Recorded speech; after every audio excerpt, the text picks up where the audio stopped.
Je n'aurais jamais cru qu'une chose pareille puisse m'arriver. Je disais que c'était un coup de couteau dans le dos, parce qu'on s'y attend pas. Quoi que je fasse, je n'arrivais pas à m'en sortir tout seul. J'ai eu l'impression qu'une onde de choc traversait mon corps, de la tête aux pieds. Le stress peut tuer. Beaucoup de salariés nous disent aussi « je n'en peux plus ». Et si demain matin je dois y retourner, je me tue ou je le tue. Ma vie était en lambeaux. On ne peut pas séparer le corps et l'âme. J'avais des crises d'angoisse, plus de force dans les bras. Je n'arrivais même plus à porter mes courses. En fait, j'avais la sensation d'être enterrée vivante.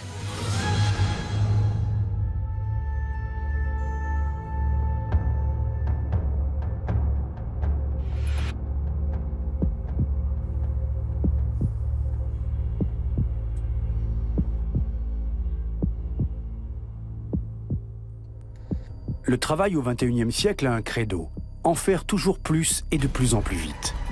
Telle est la motivation qui aiguillonne de nombreuses carrières. En d'autres termes, pour enflammer les autres, il faut se consumer soi-même. L'envers de la médaille, c'est l'épuisement professionnel, plus connu aujourd'hui sous le nom de burn-out. Un phénomène de société, certainement, mais pas une maladie selon de nombreux chercheurs. Réalité ou épiphénomène surmédiatisé. L'élite de la performance au travail se donnerait-elle un genre en se faisant poser de tels diagnostics? Je travaillais dans une agence de communication internationale. On traitait avec des clients du monde entier. Je voyageais beaucoup, je faisais de nombreuses présentations, je développais des concepts, je travaillais en équipe avec des personnes originaires du monde entier. Et je trouvais ça très stimulant. J'avais choisi ce travail justement parce qu'il était captivant.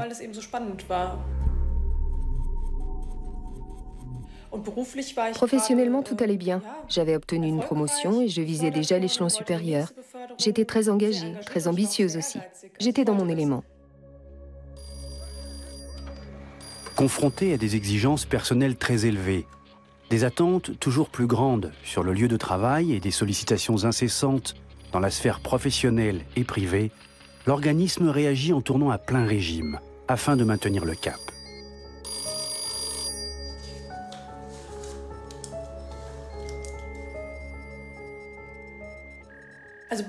Je n'avais plus qu'une idée en tête, survivre à la journée au bureau. Il fallait que je note tout, car je ne retenais plus rien. J'étais incapable de mémoriser quoi que ce soit. Je me répétais à longueur de temps que je devais tenir jusqu'au soir, au lieu de penser au contenu de mon travail. J'avais peur d'avoir un problème neurologique ou une hernie discale. Je savais, enfin j'avais l'intuition que j'avais un problème sérieux. Autant de symptômes typiques du syndrome du burn-out. Tout le monde en parle, les médias s'en emparent. Mais pour la science, le burn-out reste une énigme.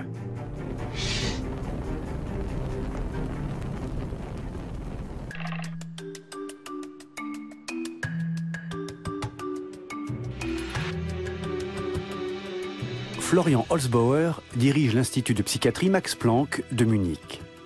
Son objectif est d'élaborer une approche scientifique du phénomène du burn-out et de développer de nouveaux modèles thérapeutiques.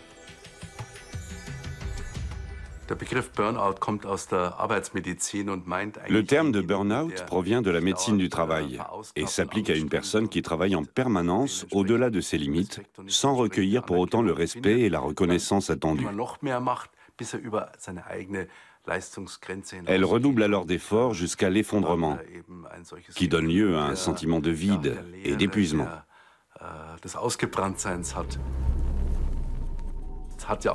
Il y a un aspect positif dans cela, c'est que l'on s'est épuisé pour un objectif précis. Alors qu'on réserve généralement le terme de dépression aux gens qui se démènent, mais sans résultat. La médecine ne reconnaît pas officiellement le burn-out comme une maladie. Les scientifiques emploient plutôt le terme mieux connu de dépression, que l'on continue d'étudier de manière intensive. L'Institut Max Planck s'efforce de décortiquer toutes les données recensées sur la dépression pour mieux comprendre le burn-out. Si un entraîneur ou un joueur de football déclare qu'il souffre de dépression et qu'il a besoin de faire un break, cela est généralement compris et accepté par tous. L'ennui avec cette surmédiatisation, c'est que tout le monde se sent obligé de faire son burn-out. Cela fait la une des journaux. On en parle sur tous les plateaux de télévision. Une profusion de livres paraît sur le sujet. Finalement, cela entraîne une banalisation, une dilution du problème qui a pour résultat de détourner notre attention de ceux qui en souffrent le plus. Florian Holzbauer est à la fois chimiste et psychiatre. Il s'est fixé comme objectif de comprendre la chimie de l'âme humaine. De nombreuses maladies psychiques, dont le burn-out pourrait faire partie, trouvent souvent leur origine dans le stress. Le stress se définit simplement comme une réaction physique et mentale de l'organisme aux sollicitations de l'environnement. Le stress n'est pas dangereux en soi, bien au contraire. Nous serions en danger si nous étions incapables de réagir au stress.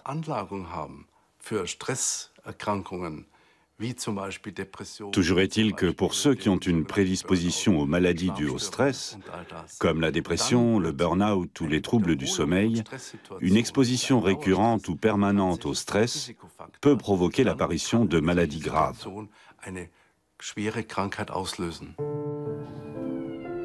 Pour la plupart des médecins, les symptômes du burn-out s'apparentent à ceux de la dépression. De ce fait, les victimes du burn-out sont traitées comme les patients dépressifs.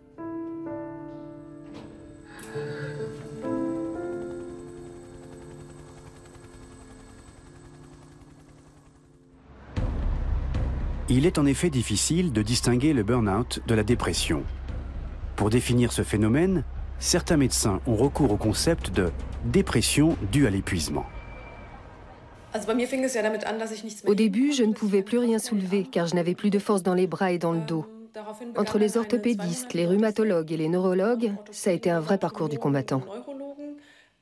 Et puis au bout de 2 mois, un médecin généraliste guérisseur a posé le diagnostic de burn-out et m'a demandé pourquoi je n'étais toujours pas en arrêt maladie. Un choc pour Natascha Derbort, qui au début ne veut pas croire au diagnostic. J'ai été mise en arrêt maladie et au bout de 2 semaines à la maison, sans devoir ni pouvoir travailler, j'ai commencé à déprimer.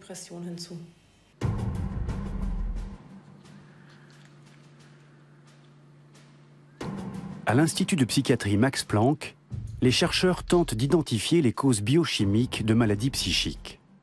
Ils ont développé un test sanguin permettant d'évaluer la tolérance d'un individu aux situations de stress. Le taux de cortisol dans le sang d'un patient renseigne sur le risque de maladie.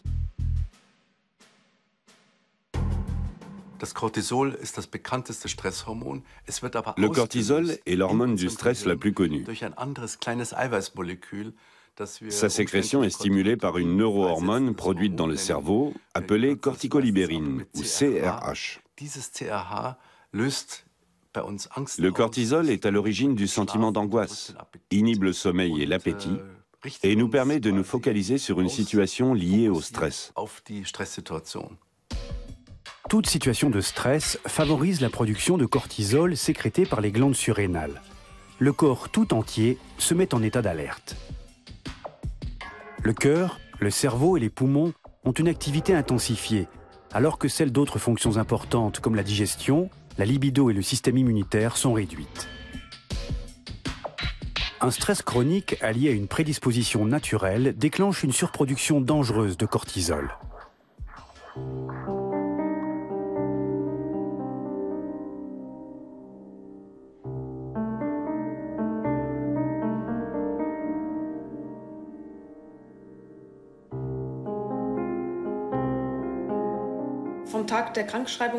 Dès le premier jour de mon arrêt maladie, ce diagnostic m'a terriblement déprimée.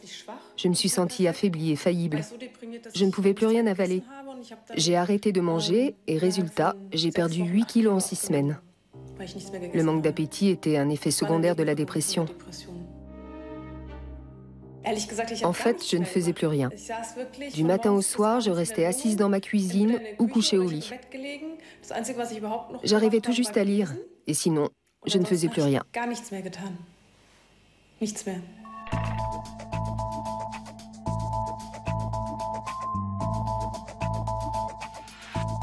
Au centre allemand de primatologie à Göttingen, des tests effectués sur des animaux permettent d'étudier les effets d'un stress continu sur l'organisme. Eberhard Fuchs étudie les toupailles, de petits mammifères asiatiques qui présentent des comportements territoriaux très marqués.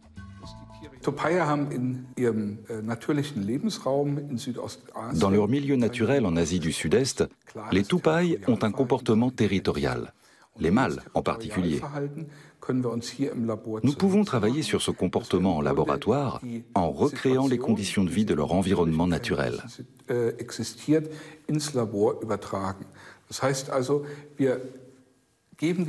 Nous donnons à ces petits rongeurs la possibilité d'être confrontés à une simulation d'appropriation du territoire, à l'issue de laquelle l'un d'eux se sera imposé comme chef. Ces toupailles sont dans une situation comparable à celle de nombreux humains dans leur cadre de vie professionnel, d'où l'intérêt que leur portent les scientifiques. Comment réagissent les toupailles sous pression? C'est à leur mouvement dans l'espace qu'on reconnaît leur état d'esprit du moment. On constate que le toupaille capturé et soumis est épuisé psychiquement aussi bien que physiquement. Il souffre d'un burn-out avancé. Cette étude expérimentale sur le stress est révélatrice.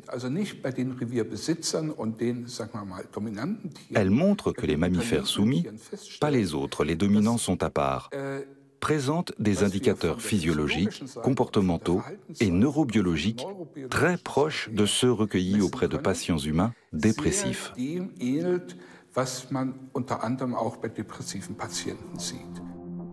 De la perception à la pensée, toutes nos fonctions cérébrales reposent sur la transmission d'impulsions électriques dans le cerveau. Les neurones sont reliés entre eux par un réseau très dense de minuscules filaments enchevêtrés. Quand elles sont sollicitées en permanence, les connexions entre les neurones se rétractent et la transmission des signaux est perturbée. Par conséquent, un stress continu endommage le cerveau, entraînant des troubles de la concentration et la perte de mémoire. Les effets du stress sur le cerveau ont un impact sur le comportement.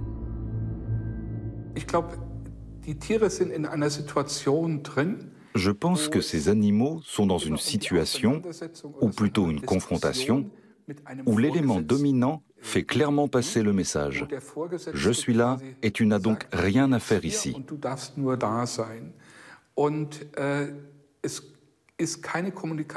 Il n'y a plus de communication qui permettrait de trouver un arrangement. Il n'y a pas de compromis, c'est tout ou rien. En fait, ce sont les animaux fragilisés par cette situation de stress, ceux qui sont incapables de réagir ou d'apporter une réponse adaptée pour se défendre, qui héritent des problèmes et se retrouvent acculés. Ils ont ainsi l'impression que tout ce qu'ils font est à côté de la plaque et que personne ne leur vient en aide. 40 millions d'individus sont touchés par le stress au travail dans l'Union européenne. La série récente de suicides causés par des tensions psychiques extrêmes au travail a profondément secoué la France. Le phénomène du burn-out serait-il dû à une société globalisée dominée par l'information et la compétition ?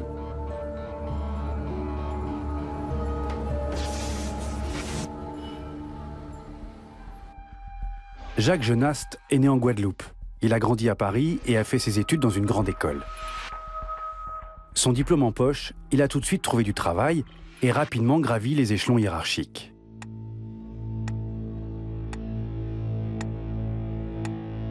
Pour moi, le travail, c'était un moyen d'ascension sociale. C'était vraiment une possibilité de sortir du milieu défavorisé et par son travail sur soi-même, par son intellectuel et physique, on pouvait réussir. Et donc c'est pour ça que je me suis beaucoup investi dans l'entreprise, dans mon travail. À l'époque, Jacques Genast travaille énormément. Il est très engagé et s'identifie à son travail dans l'entreprise. Il gravit régulièrement les échelons.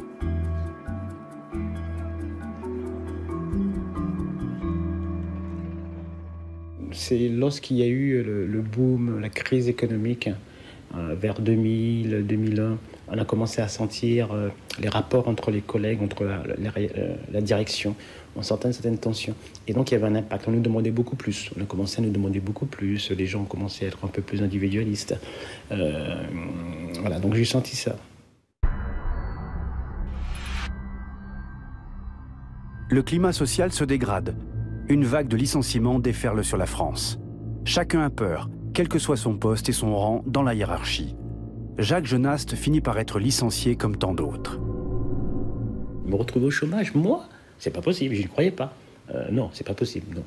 Après tout ce que j'ai fait, après tous les diplômes que j'ai, après toutes les compétences dont je dispose, me retrouver sans travail, je me sentais diminué de tout. Et donc après, lorsque je me suis retrouvé au chômage, il a fallu faire avec. Hein. Et ça a eu un impact sur ma vie, bien sûr.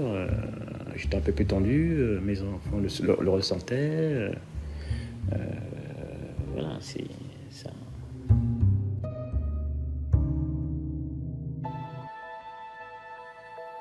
En 1997, Marie Peset fonde le premier service d'urgence pour les victimes du burn-out dans un hôpital parisien. Tous les ans, ce service accueille environ 900 patients. Le problème pour aider les salariés qui sont atteints de burn-out, c'est que bien souvent, quand il nous arrive, c'est au bord de la décompensation, comme on dit dans notre jargon, au moment où ils basculent complètement, et il va falloir des mois, si ce n'est des années, pour les reconstruire. Très souvent, nous voyons des salariés envoyés presque de force par le médecin du travail ou par le médecin généraliste qui dit « Je ne veux pas m'arrêter, j'ai très peur, parce que si je ne vais pas travailler, je vais être licencié. » En France, la peur du chômage est puissante et entraîne des leviers de soumission extrêmement forts. Jacques Genaste lutte pour sauver son emploi et il gagne son procès au prud'homme. Son employeur se voit dans l'obligation de le réembaucher. Donc on a commencé à me mettre de la pression, mais la pression violente, contrôle, ordre contradictoire, humiliation quotidienne. Mais t'es nul, ah bon tu sais pas faire ça. C'est des humiliations quotidiennes, mais très intelligentes. Et puis donc ça s'est mal passé pendant deux mois. J'ai fait face, j'ai essayé de résister. Jacques Genaste est séparé de sa femme et de ses enfants depuis des années. Le soutien familial lui manque. Des études scientifiques prouvent que les célibataires sont les plus sujets au burn-out. J'avais des problèmes intestinaux, j'avais des problèmes sexuels, j'avais envie de rien. Ça vous rend amorphe et vous devenez totalement nul. En plus, vous vous culpabilisez, vous vous reprochez des choses. Oui, c'est normal, t'es nul, c'est ta faute, on croit que c'est nous. Jacques Genaste perd toute estime de soi. D'autres réagissent à cette situation de façon plus radicale.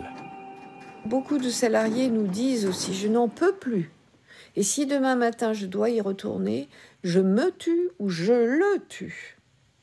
Donc on voit bien comment le salarié en burn-out et dans la peur de retourner travailler, envisage l'hypothèse de commettre une violence hétéro-agressive ou auto-agressive. Et là, on voit comment le burn-out flambe.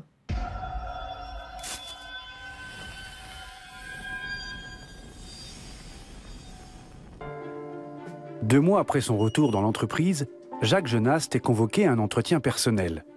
Il espère obtenir des explications, ainsi que de meilleures conditions de travail.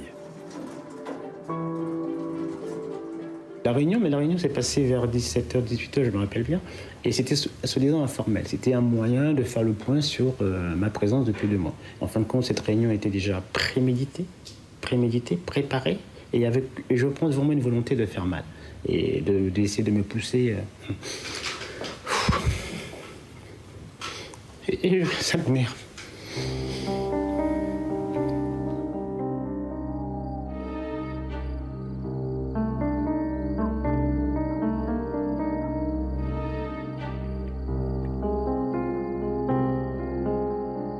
Je me suis senti c'est comme un viol. Un viol, c'est un viol, comment dire ça, c'est un viol psychologique. Vous voyez, on rentre dans votre tête.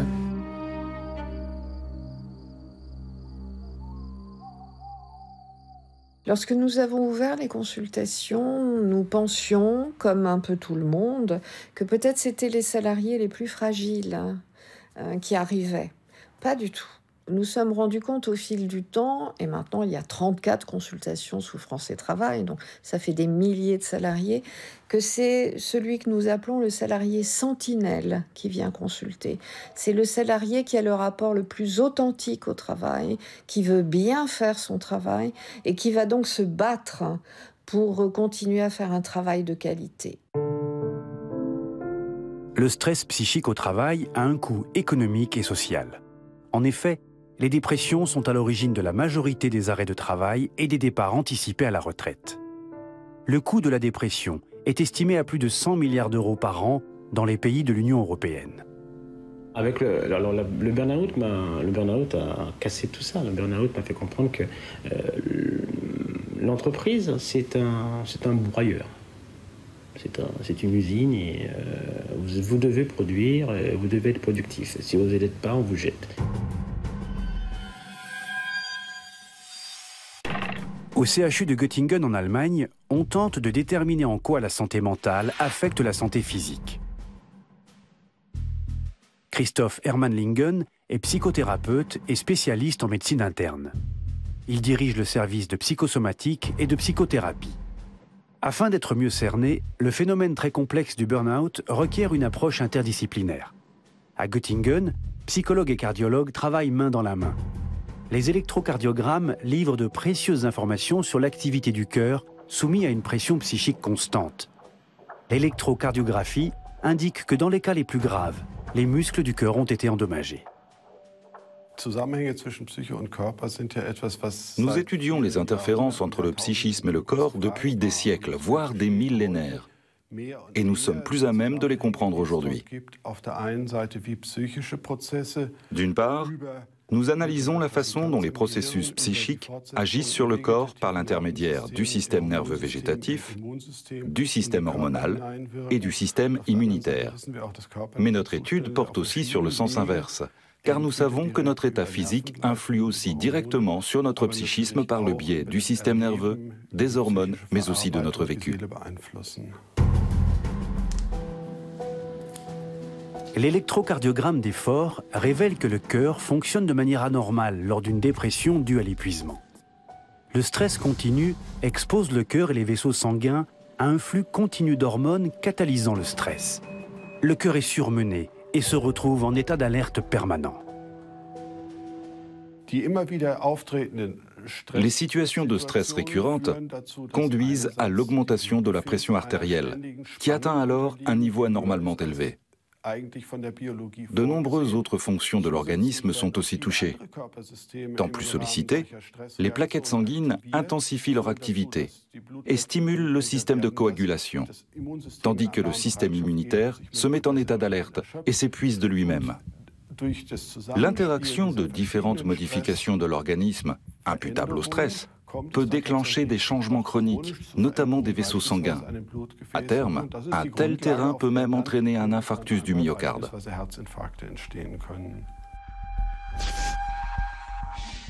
Sacha D'Engel a frôlé l'infarctus. Il s'est effondré à 3 reprises à la suite d'un burn-out. Et cela sans pression exercée par ses supérieurs.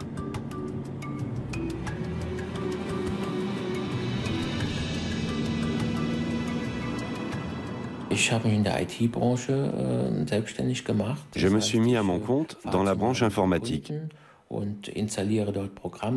Mon travail consistait à me rendre chez mes clients pour installer des programmes, faire des formations, de la maintenance ou des réparations. Au début, je travaillais environ 80 heures par semaine, jusque tard dans la nuit.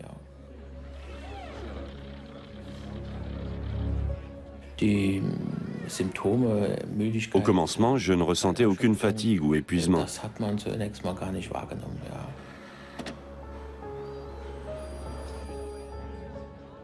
J'ai besoin de voir que je réussis. C'est aussi important que l'air que je respire. Toujours la course contre la montre, toujours joignable, toujours en déplacement en quête de succès. Si on pense à la façon dont nos ancêtres vivaient, on se rend compte que leur vie était moins réglée que les nôtres, que l'imprévu pouvait survenir à tout moment. En réaction, l'organisme devait pouvoir fournir une performance maximale pour fuir le danger ou pour se battre, par exemple. Le système nerveux végétatif et le système hormonal ont un rôle important dans l'optimisation de la capacité de réaction du corps dans ces cas-là. À ces fins, le cœur doit battre plus vite et plus fort pour alimenter l'organisme en oxygène et permettre aux muscles de fonctionner à plein régime. Le processus qui jadis permettait à nos ancêtres de sauver leur vie est devenu un danger mortel pour nos contemporains. Dans le monde actuel, nous n'avons pas à combattre de bêtes préhistoriques, mais à faire face à des situations anodines qui déclenchent des réactions de fuite ou de combat, au cours desquelles le cœur bat plus vite, pendant que les vaisseaux sanguins se contractent pour augmenter la pression artérielle. Cela favorise notamment l'afflux de sang dans le cerveau. Dans de telles situations, les vaisseaux sanguins et le cœur sont sollicités au-delà de leurs limites, ce qui peut conduire à l'apparition de maladies à long terme dans certains cas.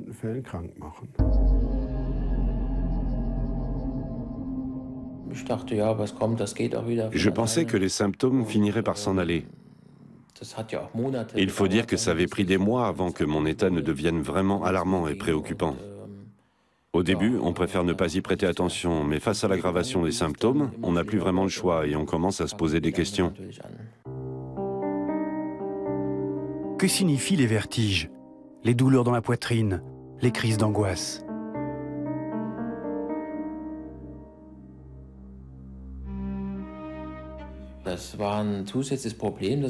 Le fait de ne pas savoir ce qui m'arrivait compliquait encore le problème. Était-ce une tumeur, un problème cardiaque ou autre chose de grave?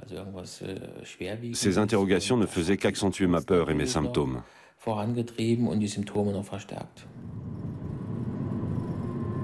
Das war damals so, dass ich unterwegs war zu einem Kunden und un jour, en me rendant chez un client, j'ai ressenti comme une onde de choc qui m'a traversé de la tête aux pieds, en me pompant toute mon énergie.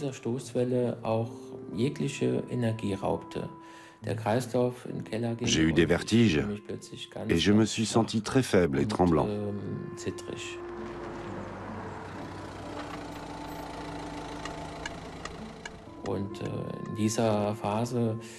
Ça a été tellement violent que j'ai dû me garer pour reprendre mes esprits.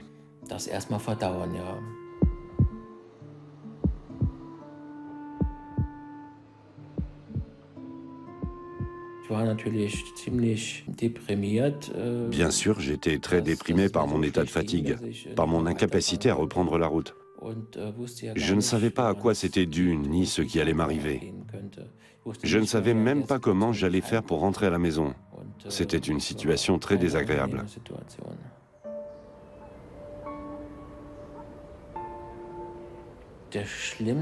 La phase la plus difficile a été celle où je me suis retrouvé chez moi à ne plus pouvoir rien faire. Je ne pouvais plus ni lire le journal, ni regarder la télévision, ni faire les courses. J'avais même du mal à marcher droit.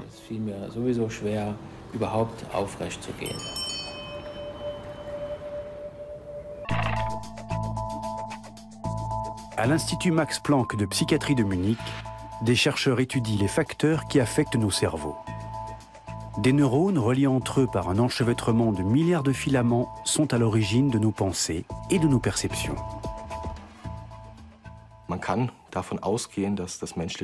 On peut partir du principe que le cerveau humain est l'un des systèmes les plus complexes de l'univers.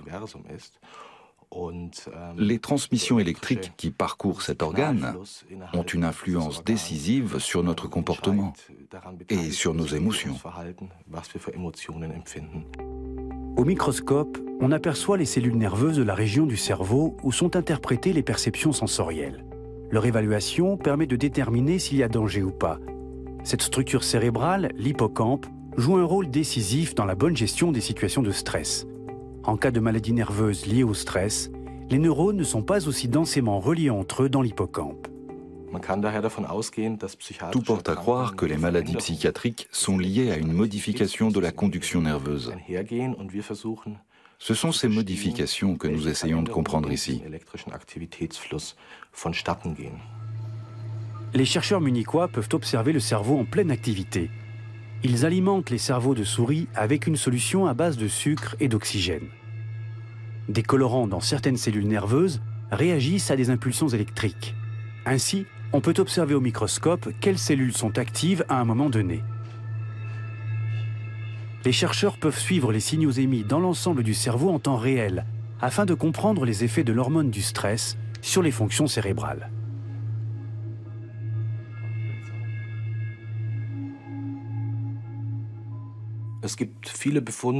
De nombreux résultats établissent très clairement que le stress ininterrompu peut durablement affaiblir la puissance de transmission des synapses entre les neurones et provoquer une modification neuroplastique du cerveau. Cette modification aura pour effet de perturber durablement la transmission des impulsions électriques dans les circuits neuronaux. En conséquence, vous aurez alors du mal à vous concentrer ou à mémoriser des informations. Vous aurez tendance à ne plus très bien vous souvenir de certaines choses. Trop de stress au travail, des problèmes dans la vie privée et des sollicitations externes constantes endommagent notre cerveau et inhibent notre réflexion et nos émotions. Le stress ininterrompu peut rendre malade.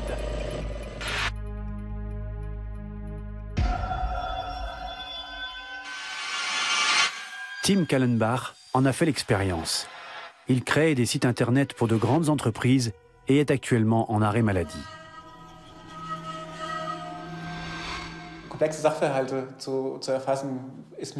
J'avais du mal à comprendre des informations complexes.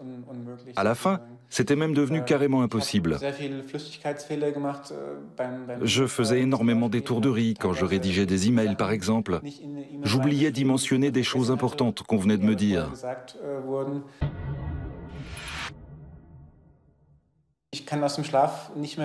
Je ne récupère plus en dormant. Lorsque je rentre le vendredi soir, je passe le week-end à ne rien faire. Je ne peux rien faire de physique. Je dors beaucoup, mais je suis constamment fatigué. En ce moment, je dors même entre midi et 2. Je fais la sieste quand j'en ai le temps. Et le lundi matin, je me sens aussi fatigué que le vendredi soir. Je ne me suis pas reposé malgré les heures de sommeil. Je ne me sens pas du tout régénéré.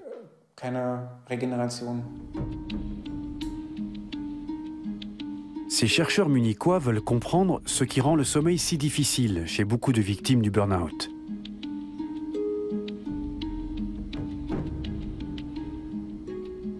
Les électrodes placées sur la tête et sur le visage du patient mesurent son activité cérébrale nocturne en enregistrant l'activité musculaire et les mouvements oculaires. Les chercheurs espèrent pouvoir mesurer la condition psychique d'un individu en étudiant son sommeil, afin d'avoir une approche quantitative du phénomène du burn-out.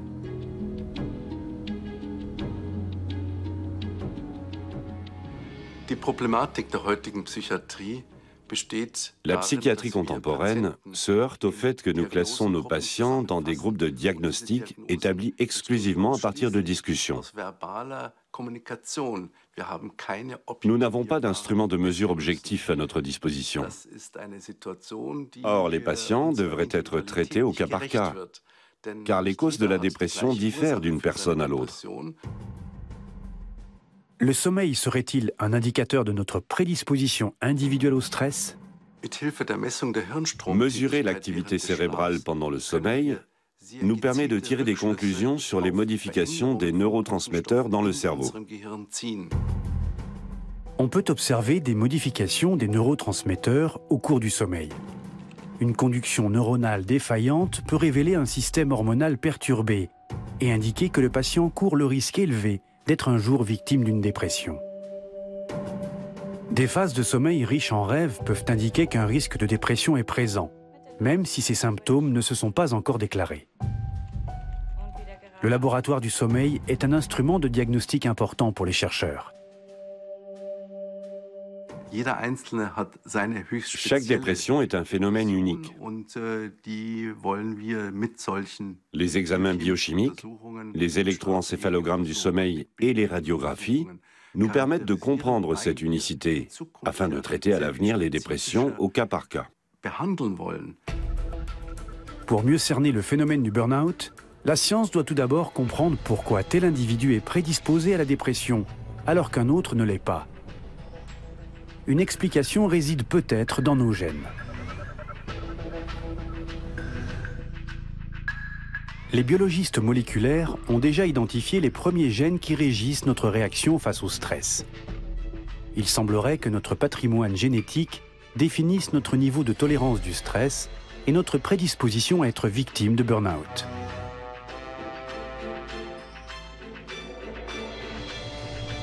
Et inversement, le stress agit lui aussi sur les gènes.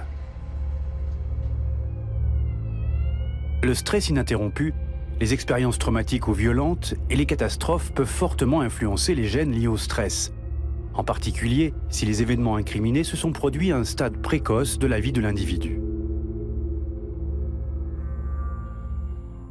Les gènes dirigent toutes les fonctions de l'organisme grâce à leurs séquences d'ADN qui sont décryptées et traduites en molécules protéiques. Le stress chronique peut entraîner une modification chimique de l'ADN et bouleverser la programmation génétique, avec pour conséquence que les gènes ne peuvent plus être décryptés correctement par les messagers. Ainsi, le stress peut reconfigurer le génome d'un être humain en traduisant les modifications chimiques des gènes héréditaires.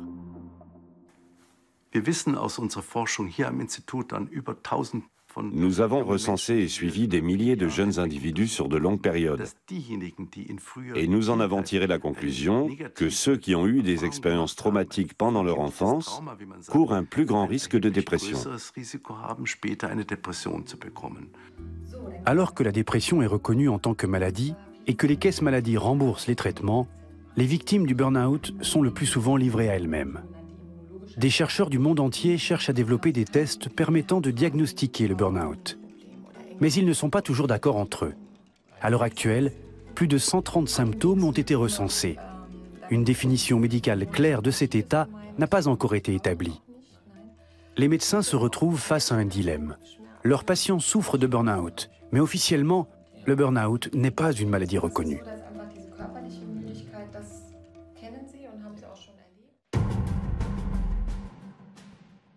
Dirk Elhammer dirige le centre de recherche sur le stress à Trèves, en Allemagne. Il y a 11 ans, j'ai regardé ma montre biologique et je me suis dit, il te reste 12 ans jusqu'à ta 65e année. Tu as travaillé sur de nombreux projets de recherche portant sur le stress. Est-ce que cela a vraiment aidé les patients? La plupart des résultats finissent dans des revues scientifiques. Mais que peut-on faire concrètement pour aider les gens? Certains patients se plaignent de troubles physiques sans que le médecin généraliste puisse en déterminer les causes organiques.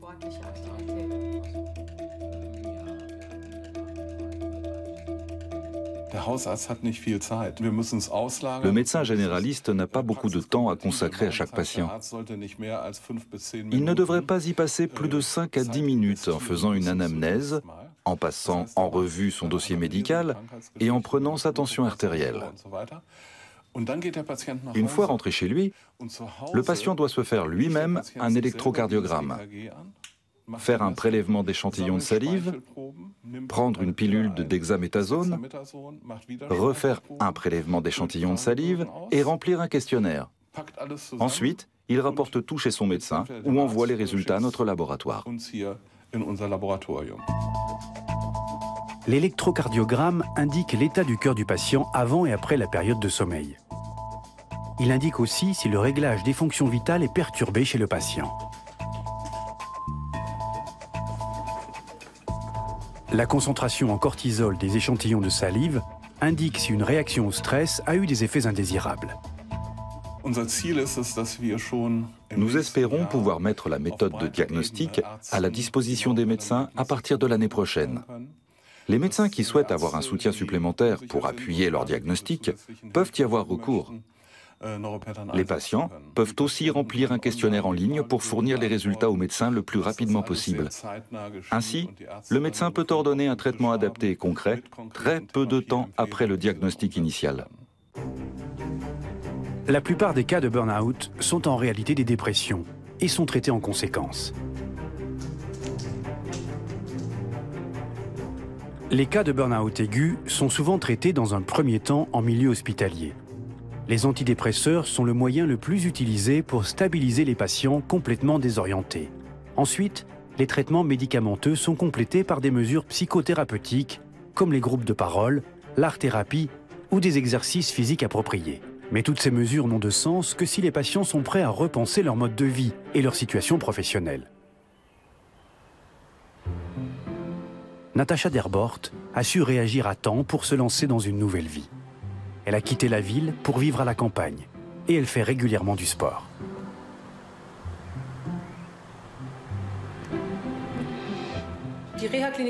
La clinique de réhabilitation m'a sauvé la vie, car c'est là que j'ai pu parler avec d'autres victimes du burn-out. Avant, j'avais l'impression d'être une extraterrestre, mais là-bas, beaucoup de gens étaient dans le même cas que moi. Nous étions aussi accompagnés par de très bons médecins. Le plus important pour moi était l'impression d'être prise au sérieux, et c'est ce qui m'a sauvé la vie.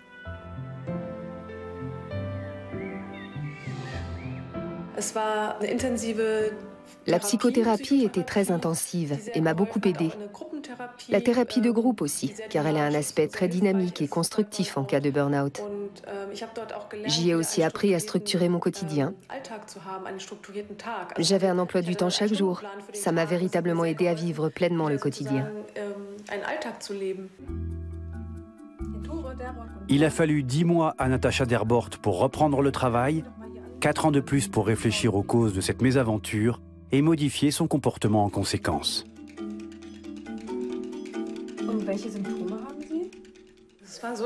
Pendant le traitement en clinique, une idée a germé en moi et elle a pris forme lorsque j'ai repris le travail. En effet, beaucoup de gens venaient me demander ce qu'était le burn-out, comment je m'en étais tirée. D'abord, c'était des amis, puis des amis de mes amis. Ça a fait boule de neige. La demande a tellement augmenté qu'au bout d'un moment, j'ai décidé de fonder une structure de conseil pour les gens affectés par ce problème. À travers sa propre expérience, Natacha a appris que seule, on ne peut pas venir à bout de cette maladie. Aujourd'hui, elle vient en aide à des gens comme Tim Kallenbach. Outre cette certitude bienfaisante que ce que je ressentais porte un nom et qu'il y a un moyen de guérir de cette maladie, il y avait un élément essentiel, celui de la peur de l'avenir. Je porte encore cette peur en moi. Même quand je m'apprête à passer quelques jours en réhabilitation, je n'ai toujours pas la moindre idée de ce qui va se passer après. Je ne sais pas si j'arriverai à tenir le coup et apprendre à gérer ces situations qui m'ont ennuyé par le passé. Si je me décide à suivre un traitement en clinique, quelles seraient les prochaines phases de la réhabilitation? Que devrais-je y faire? Qui pourrait m'aider? Discuter du problème en public a rarement d'effet. Tant que les experts ne parviendront pas à se mettre d'accord sur des questions de définition et ne travailleront pas ensemble dans un esprit interdisciplinaire. Tant que les entreprises ne prendront pas plus de mesures préventives contre le burn-out, ce phénomène perdurera. Car le burn-out est considéré comme un risque psychosocial par la grande majorité des scientifiques.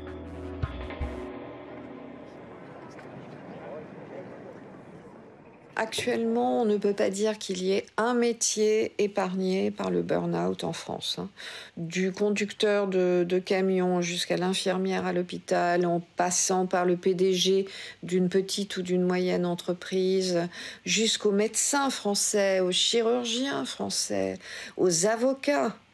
Le burn-out est en train de gagner, j'ai envie de dire, des catégories socio-professionnelles où le fait d'être un notable, même si le métier était fatigant, justifiait en tout cas d'une construction identitaire extrêmement solide. Aujourd'hui, Jacques Genast est toujours au chômage et il suit encore un traitement à base d'antidépresseurs. Mais oui, donc pendant ma phase de burn-out, je me sentais coupable de cette situation. Et je croyais que vraiment tout reposait sur ma faute. J'ai fait des fautes, je suis plus performant, etc. Et avec le temps, je dis, avec une analyse, après avoir pris du recul, je me suis aperçu que non, ce n'est pas moi. Je n'ai rien changé, au contraire. Mais le changement, l'organisation, les systèmes de management, pousser les gens, la société demande beaucoup, beaucoup, beaucoup. Et en contrepartie, ne donne rien. Et donc, ils ont cassé les gens. Aujourd'hui, je sais que c'était une partie de ma vie, le burn-out. C'était une cicatrice. J'ai essayé de la fermer le plus possible.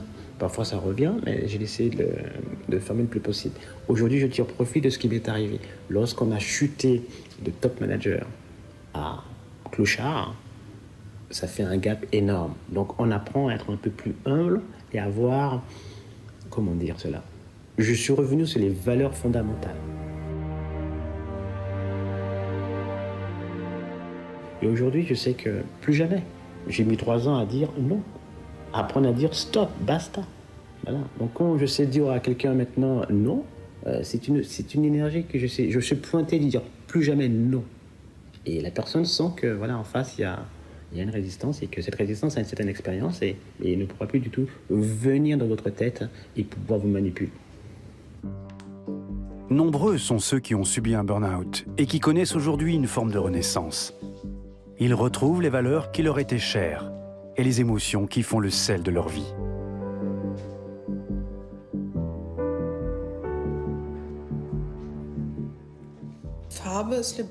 La couleur contient la vie, la vitalité. Le contact avec la couleur permet de retrouver la force créatrice qui alimente la vie de chacun d'entre nous. Pour la plupart des patients, c'est une nouvelle approche. Ceci est un espace sans résultat, sans performance. Les êtres humains ont rarement l'occasion de connaître cela. Nous avons l'habitude d'être constamment jugés. Ceci est aussi une facette de l'être humain, la capacité de prendre plaisir à une activité dépourvue de sens, la capacité à vivre véritablement le moment présent. Je pense que le burn-out est une manifestation de notre société, dans laquelle la performance est le maître mot. Il faut constamment produire du résultat. Or, faire quelque chose qui est dépourvu de l'idée de performance ne semble pas s'inscrire dans ce système qui considère ce genre d'activité comme une perte de temps. Il faut aller toujours plus vite, et c'est ainsi que nous atteignons nos limites toujours plus rapidement et que nous fonçons droit dans le mur.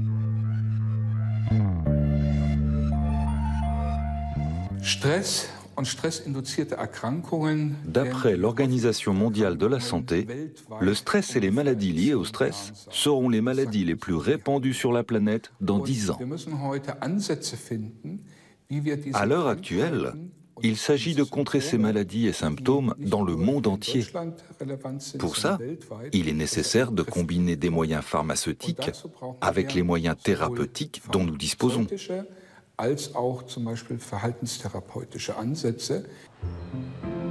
Une solution, mieux se connaître soi-même et prendre ses besoins au sérieux. Pour moi, le burn-out n'est pas une mauvaise chose. À mon avis, c'est une réaction de défense saine de notre corps lorsqu'il est exposé à de trop lourdes charges. Sans cette mesure préventive, nous pourrions mourir de stress sans préavis. Heureusement que nous avons cette fonction protectrice. Voilà pourquoi je conseille aux gens de se battre avec le burn-out et non pas contre lui.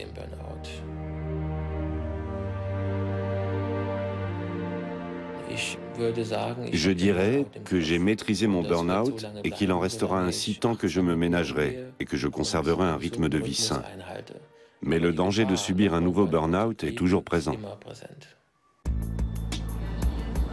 À ce jour, il n'existe pas d'explication qui fasse l'unanimité. Mais une chose est sûre, le burn-out ne se résume pas à un simple buzz médiatique. C'est une souffrance réelle. À présent, notre mission est de comprendre quels facteurs peuvent rendre les humains malades ou les maintenir en bonne santé. En tant que scientifiques, nous pouvons établir des recommandations au fur et à mesure que nous identifions ces facteurs. Mais nous ne pouvons pas modifier les conditions de travail, ni la vie familiale des gens. Cela relève de la politique. En tant que scientifiques, nous sommes des conseillers et non des acteurs. Pour les victimes, le burn-out peut être un signal d'alarme décisif. Pour moi, la chose la plus importante est d'être en accord avec moi-même et de faire ce qui me semble être important. De ne plus plier l'échine, de prendre soin de moi et de rester fidèle à moi-même. Ce qu'il y a à l'extérieur n'a plus d'importance pour moi. Il faut se ressaisir, se regarder dans le miroir et s'interroger sur son parcours de vie. Ai-je envie de faire cela tous les jours? À quoi cela sert-il lorsqu'on se rend compte à 60 ou à 70 ans, la langue pendante et les bras ballants, que la vie va prendre fin et qu'on n'en a pas profité? On a gagné un peu d'argent, mais sinon rien. Il faut donc se poser ces questions dès le départ, afin que les choses aient vraiment un sens.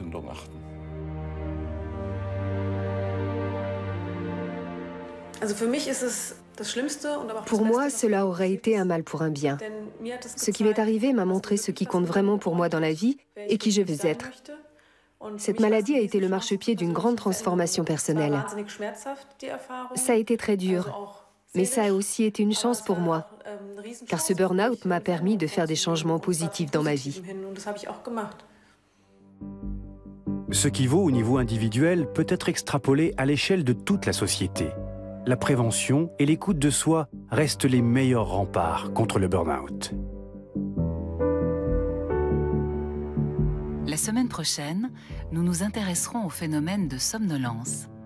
Mais pour l'heure, une formidable leçon de courage.